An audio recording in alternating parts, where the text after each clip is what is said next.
Halo, assalamualaikum warahmatullahi wabarakatuh. Shalom, Om Swastiastu, Namo Buddhaya.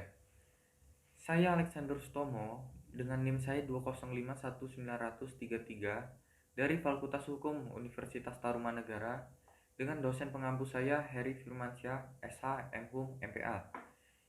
Hari ini saya membahas tentang tinjauan yuridis tindak pidana perampokan yang disertai dengan penganiayaan berdasarkan pasal 365 KUHP. Studi kasus yang saya gunakan merupakan putusan Pengadilan Negeri Surakarta nomor 97 garing Pit.B garing 2017 garing PN.SKT. Penelitian ini bertujuan untuk mengetahui faktor yang mendorong pelaku melakukan perbuatan tindak pidana dan bentuk pertanggungjawaban pidana berdasarkan pasal 365 KUHP serta pertimbangan hakim dalam memutuskan perkara perbuatan tindak pidana perampokan yang disertai dengan penganiayaan. Metode penelitian ini dengan metode pendekatan yuridis normatif yang bersifat deskriptif. Sumber data terdiri dari data primer, yaitu putusan, dan sekunder berupa sumber data hukum primer, sekunder, dan tersier. Metode pengumpulan data melalui studi kepustakaan, studi lapangan, dokumentasi, dan wawancara. Kemudian data dianalisis dengan analisis kualitatif. Hasil penelitian menunjukkan bahwa faktor yang mendorong pelaku melakukan tindak pidana tersebut karena kurangnya pendidikan dasar, kurangnya pendidikan agama, faktor ekonomi, faktor lingkungan, dan faktor penegakan hukum. Bentuk pertanggungjawaban pidana diatur dalam pasal 365 KUHP. Jika perbuatan itu dilakukan oleh dua orang atau lebih, maka akan dijatuhkan pada pasal 363 KUHP. Perampokan merupakan suatu tindakan kejahatan yang sering kali terjadi di masyarakat dengan target berupa rumah, bangunan, lalu ada tempat umum yang lainnya. Mereka melakukan perampokan bukan melihat dari segi situasi saja. Bila ada peluang, mereka akan melakukan tindak perampokan tersebut. Tidak mengenal waktu, mau malam mau siang, mereka akan tetap melakukannya bila memiliki peluang. Lalu, tindak pidana perampokan ini membuat keresahan di masyarakat bukan tanpa alasan.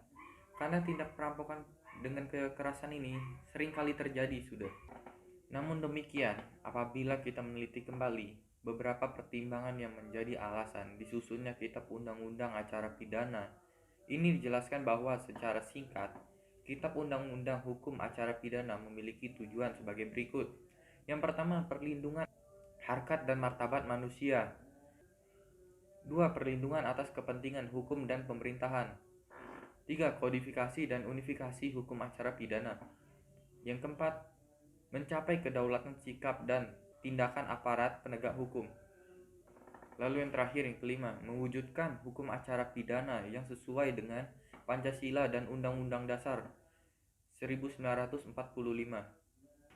Untuk memberikan tata penyusunan undang-undang hukum acara pidana yang dapat mewujudkan tujuan sebagaimana disebut di atas, maka Undang-Undang Hukum Acara Pidana telah menetapkan 10 asas yang merupakan pedoman penyusunan ke-10 asas tersebut ialah sebagai berikut. Saya akan menyebutkan beberapa. Yang pertama, pemberlakuan yang sama atas diri setiap orang di muka hukum dengan tidak membeda-bedakan atau membedakan perlakuan. Yang kedua, penangkapan, penahanan, penggeledahan, dan penyitaan hanya dilakukan berdasarkan perintah tertulis oleh pejabat yang diberi wewenang untuk melakukan hal tersebut dengan cara yang diatur dalam undang-undang. Yang ketiga, setiap orang yang disangka, ditangkap, ditahan, dituduh di hadapan di pengadilan yang menyatakan kesalahan dan memperoleh hukum tetap. Rumusan permasalahan dari kasus ini ada yang pertama, faktor-faktor apa yang mendorong pelaku melakukan perbuatan pidana tersebut. Yang kedua, bagaimana bentuk pertanggungjawaban pidananya. Yang ketiga, bagaimana pertimbangan hakim dalam memutuskan perkara tersebut.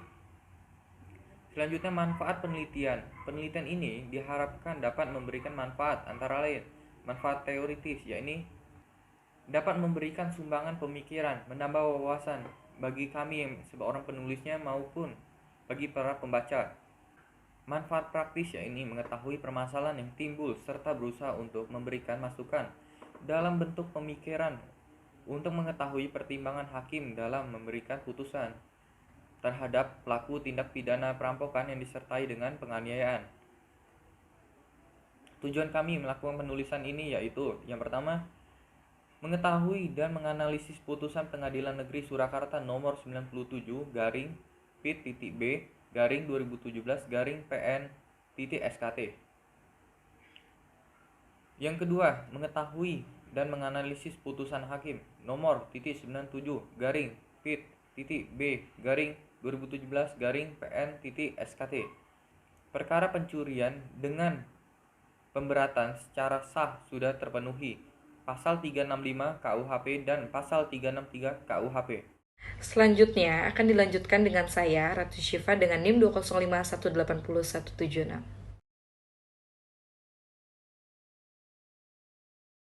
Jadi, berdasarkan contoh kasus di atas, dalam hal ini, pelaku seharusnya dapat dipertanggungjawabkan perbuatannya.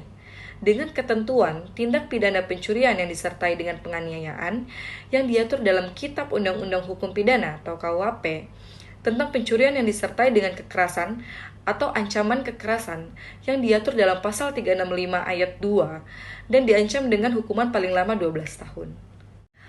Namun, penerapan yang dilakukan oleh hakim dalam menjatuhkan putusan dapat meringankan ataupun memberatkan terdakwa karena hakim juga akan melihat dari jenis pidana apa yang akan dijatuhkan terhadap terdakwa dan berapa lama hukuman yang akan diberikan. Sesuai dengan putusan Pengadilan Negeri Kota Surakarta nomor 97 garing pidana B garing 2017 garing PN SKT. Dan dari faktor-faktor itulah yang akan menjadi pertimbangan hakim dalam menjatuhkan putusan karena hakim memiliki penafsiran yang berbeda-beda terhadap undang-undang atau norma yang berlaku. Dengan penafsiran hakim yang berbeda-beda, pastinya penjatuhan hukuman yang dilakukan oleh hakim sudah seadil-adilnya dan hakim dalam menjatuhkan putusan harus berpedoman terhadap beberapa aspek, yaitu aspek terdakwa, aspek masyarakat, dan aspek-aspek lain. Selain itu juga, hakim akan melihat bahan pertimbangan yang bersumber pada KUHP dan Kitab Undang-Undang Acara Pidana atau KUHAP untuk dijadikan dasar pertimbangan secara matang.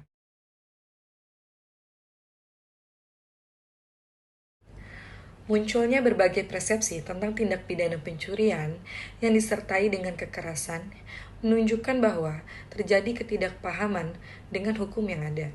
Hal ini dapat terjadi karena aturan hukum tidak lagi menjadi standar. Dan untuk menyebut suatu perbuatan sebagai tindak pidana atau kejahatan, tindak pidana pencurian yang disertai dengan kekerasan diatur dalam pasal 365 KUHP.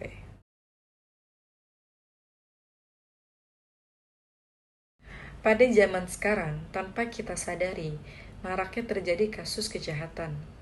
Dalam salah satu fenomena yang mengkhawatirkan, dapat dilihat kejahatan merupakan suatu tindak pidana yang kompleks dan dapat dipahami dari berbagai sisi yang berbeda.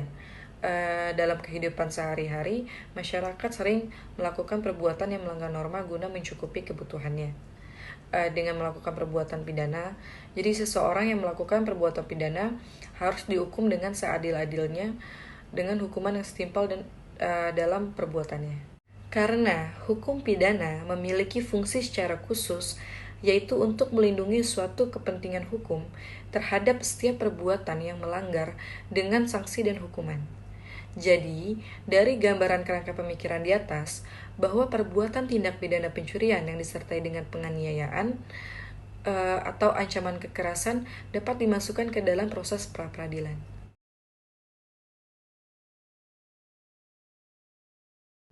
Metode pendekatan yang digunakan adalah metode yuridis normatif, yaitu pada hakikatnya menekankan pada metode edukatif sebagai penanganan utama dan metode induktif sebagai tata cara penunjang, yang kajian pendekatannya melalui kajian data terhadap undang-undang. Jenis penelitian yang digunakan yaitu bersifat deskriptif, yang dimana laporan penelitian ini akan berisi kutipan-kutipan data untuk memberikan gambaran terhadap penyajian laporan tersebut. Dalam penelitian ini, untuk memberikan gambaran terhadap fenomena yang terjadi di dalam masyarakat, terhadap peristiwa tindak pidana pencurian yang disertai dengan penganiayaan di kota Surakarta. Perkenalkan, nama saya Vincent Benedict, saya dari Universitas Tarumanegara dan dosen pengampus saya Bapak Eri Firmansyah. Saya akan melanjutkan presentasi dari apa yang telah kami buat berupa video. Yang pertama, saya akan membahas tentang sistematika penulisan. Untuk memberikan pemahaman isi dari penulisan ini, maka penulis menyusun sistematika dalam penulisan penelitian ini sebagai berikut. Bab 1 berupa pendahuluan yang menguraikan tentang latar belakang masalah, rumusan masalah, tujuan atau penelitian, manfaat penelitian, kerangka pemikiran, metode penelitian, dan sistematika penulisan. Lalu bab yang kedua berupa tinjauan pustaka yang menguraikan tentang tinjauan umum tentang hukum pidana yang meliputi pengertian hukum pidana, pembagian hukum pidana, fungsi dan tujuan hukum pidana. Lalu kita masuk ke bab yang ketiga, hasil dan pembahasannya. Yang pertama, faktor yang mendorong pelaku dalam melakukan perbuatan tindak pidana perampokan yang disertai dengan penganiayaan atau ancaman kekerasan mengenai tindak pidana perampokan yang disertai dengan penganiayaan atau ancaman kekerasan.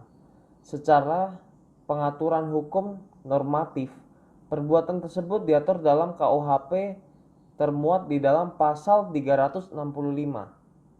Pasal ini menjelaskan tentang pengaturan secara normatif perbuatan pidana perampokan yang disertai penganiayaan atau ancaman kekerasan. Faktor-faktor yang mendorong pelaku melakukan perbuatan tindak pidana harus juga didasarkan dengan unsur perbuatan pidana, karena unsur-unsur inilah yang akan dapat dijadikan dasar mengenai faktor-faktor yang memicu atau pendorong seseorang dalam melakukan perbuatan pidana. Lalu, unsur-unsur perbuatan pidana tersebut meliputi: yang pertama, kelakuan dan akibat.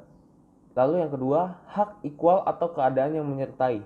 Yang ketiga, keadaan tambahan yang memberatkan pidana. Yang keempat, unsur melawan hukum secara objektif. Dan yang kelima, yang terakhir, unsur melawan hukum secara subjektif. Lalu saya akan membahas tentang faktor pendidikan, di mana banyak pelaku kejahatan termasuk pelaku tindak pidana perampokan yang perbuatannya diikuti dengan penganiayaan atau ancaman kekerasan terhadap korbannya tersebut memiliki pendidikan hanya sampai tamat SD, SMP, atau SMA saja. Dan mereka biasanya tidak mau melanjutkan pendidikan mereka dengan berbagai alasan, sehingga para pelaku perampokan yang perbuatannya diikuti dengan perbuatan penganiayaan. Hal ini dikarenakan karena para korbannya tidak ingin melepaskan barangnya. Lalu saya akan masuk pada faktor agama, di mana sebagai faktor penentu apakah dengan seorang individu dalam melakukan perbuatan kejahatan takut dengan dosa atau tidak, karena perbuatan tersebut dilarang oleh agama. Dan dalam hal ini, menurut banyak para pelaku kriminalitas pada zaman sekarang, sering tidak mengindahkan hukum yang sudah diatur di dalam agama. Karena seseorang menganggap bahwa mencari rezeki melalui jalan yang salah itu lebih mudah daripada mencari melalui jalan yang benar. Dan saya akan masuk ke faktor moral. Moral identik dengan akhlak. Kualitas moral atau akhlak seseorang menjadi penentu seseorang dalam kehidupan sosial. Seseorang bermoral baik artinya individu tersebut memegang teguh nilai-nilai spiritual atau keagamaan yang dianut, tidaknya akan melakukan tindakan yang dilarang agama karena takut berbuat dosa dan dikutuk Tuhan untuk masuk ke dalam neraka. Dan selain faktor internal, faktor-faktor yang mendorong timbulnya perbuatan kriminalitas juga dapat dilihat dari faktor eksternal dalam diri individu tersebut. Yang pertama, faktor ekonomi. Faktor ekonomi itu tidak dapat memenuhi kebutuhan sehari-hari untuk keluarganya. Maka dia melakukan pekerjaan apa saja termasuk pekerjaan kriminal guna mendapatkan uang atau makanan. Di kondisi para penjahat melakukan hal ini memiliki dua faktor, yaitu terdesak ataupun sebagai profesinya.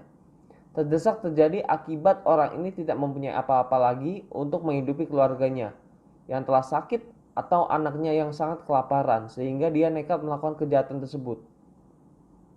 Lalu saya akan membahas tentang faktor lingkungan. Faktor lingkungan di mana orang yang lahir di dalam kondisi lingkungan orang-orang yang suka melakukan perbuatan kriminal, maka jangan pernah salahkan kelak orang tersebut yang akan menjadi seorang berbuat kriminal. Karena sejak kecil orang itu terdiri dari kasar dan tidak diajarkan tentang agama ataupun berpendidikan sekolah yang diberi. Nama saya Calvin Chandra, NIM 205180161. Saya di sini ingin menjelaskan analisis tentang tujuan Yudiris terhadap fenomena tindak pidana perampokan yang disertai dengan penganiayaan berdasarkan pasal 365 KUH. Yang berkembang di masyarakat itu dapat terjadi di mana saja dan kapan saja. Dalam hal ini pencurian memang merasakan masyarakat pada umumnya, sehingga pencurian yang terjadi di masyarakat harus ditindak secara tegas oleh pihak yang berwenang. Dan kejahatan yang semakin pelit atau rumit menggunakan dasar pendekatan sistem Remington dan Ohlin mengumumkan sebagai berikut. Criminal justice system atau sistem peradilan pidana dapat diartikan sebagai pemakaian pendekatan sistem terhadap mekanisme administrasi peradilan pidana, dan peradilan pidana sebagai suatu sistem merupakan hasil interaksi antara peraturan perundang-undangan, praktik administrasi, dan sikap atau tingkah laku sosial. Pengertian sistem itu sendiri, hal ini sangat berpengaruh besar terhadap tingkat kejahatan di dalam masyarakat. Dalam hal ini, masyarakat yang memiliki tingkat kejahatan yang rendah cenderung tidak mempedulikan norma dan kaidah hukum yang berlaku. Dengan melihat kondisi seperti ini, guna memenuhi kebutuhan yang ada di masyarakat, sering menggunakan berbagai cara. Cara yang digunakan tersebut adalah cara yang benar maupun cara yang salah. Tapi dengan melihat kultur atau budaya yang terdapat di dalam kondisi masyarakat sekarang, kebanyakan masyarakat menggunakan cara yang salah karena digunakan sebagai jalan pintas untuk memenuhi kebutuhannya. Metode pendekatan yang digunakan oleh penulis pakai adalah metode yuridis normatif, yaitu pada akhirnya menekankan pada metode deduktif sebagai penanganan utama dan metode induktif sebagai tata cara penunjang. 2. Jenis penelitian. Jenis penelitian digunakan oleh penulis bersifat deduktif, yang dimana laporan penelitian ini akan berisi kutipan-kutipan ditentukan untuk memberikan gambaran terhadap penyajian. 3. Sumber data. Data primer adalah data yang diperoleh langsung dari sumber pertama. Data primer tersebut adalah hal ini diperoleh dari putusan yang dijatuhkan oleh hakim Pengadilan Negeri Surakarta. Dan sekunder data. Sekunder data adalah bersumber tertulis yang mencakup antara lain dokumen-dokumen, buku-buku hasil penelitian yang berwujud laporan atau lainnya yang berkaitan dengan permasalahan yang diangkat dalam penelitian tindak pidana. B. Saran. 1. Kepada pemerintahan Republik Indonesia agar memberikan upaya preventif dan represif kepada setiap warganya supaya akan kriminalitas di dalam lingkungan masyarakat tidak meningkat dari tahun ke tahun, dan juga diharapkan negara dapat mensejahterakan kehidupan warga negaranya karena perbuatan kriminalitas tersebut muncul dan dari kehidupan rakyat yang kurang sejahtera. 2. Kepada para aparat penegak hukum dalam mengatasi masalah perbuatan kriminalitas seperti tindak pidana perampokan yang disertai dengan penganiayaan atau ancaman kekerasan.